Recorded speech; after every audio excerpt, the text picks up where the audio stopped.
Hello, my name is Kayana and this is my dad, Peter.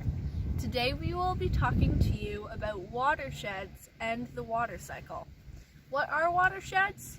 Well, the name can be misleading. Misleading because a watershed is not a shed to store water, but an area of land where precipitation is drained to one point.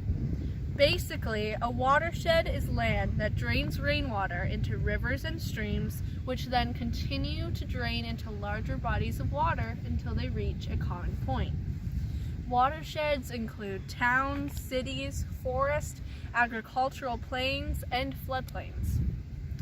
Watersheds can also be called drainage basins or catchments. They are important because the flow and quality of water are affected by the land they drain through. Watersheds are also a key component to the water cycle.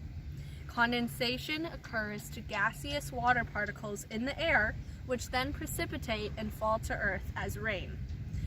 Watersheds then drain this water into rivers and streams, which then drain into lakes, bays, seas, and even oceans. There, the water evaporates and the cycle starts again. To provide a visual of how a watershed works, we have a demonstration that you would normally get to experiment with if we were not in a pandemic.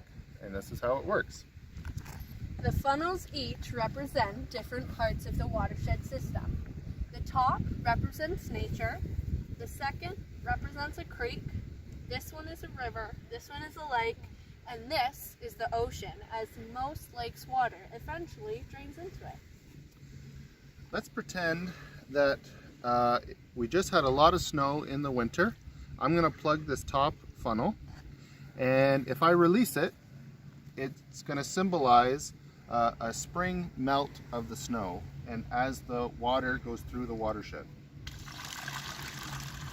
You can see it goes really quickly through the watershed. Yeah, but in real life, there would be other factors that regulate the water's flow. One of these natural factors is a wetland. These usually border bodies of water. Wetlands act like sponges. Their vegetation soaks up excess water and slowly releases it. Let's put a couple wetlands in our watershed. Let's see how this works now. As you can see, it's more regulated and slow. So the wetland is absorbing the water. In addition to regulating water flow, wetlands are incredibly important to wildlife biodiversity. They provide habitat for all types of species, including amphibians, birds, fish, and plants. And for these reasons, wetlands should be protected. We also have human intervention to manage water flow.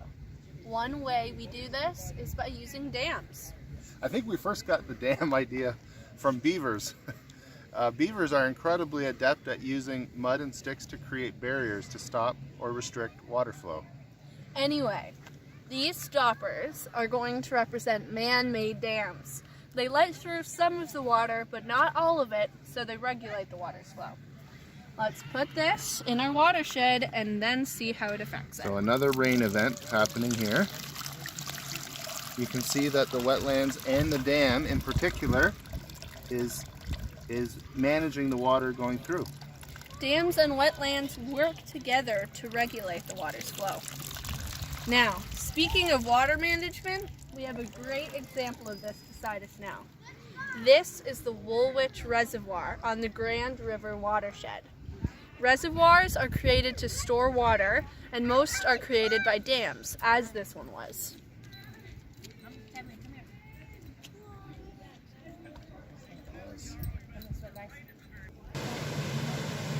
Now we are at the bottom or the lower side of the dam where you can see some water is being released, just like the stopper. Before the dam and resulting reservoir were here, there is a river called the Canagajig River. You can see that below the dam, this river continues in its more natural state. The river will flow down the watershed, eventually draining into the Grand River, which drains into Lake Erie and finally the ocean. A real-life example of the important natural system called the watershed. Thank you for watching, and I hope you enjoyed.